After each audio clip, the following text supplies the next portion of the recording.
Good evening भाइयों।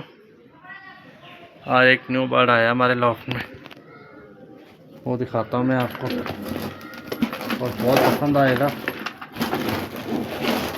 आप लोगों को, क्योंकि उसके आने से लॉफ्ट और भी सुंदर हो गया। ये देखिए, ये न्यू बर्ड आया आज हमारे यहाँ। देखिए फीमेल है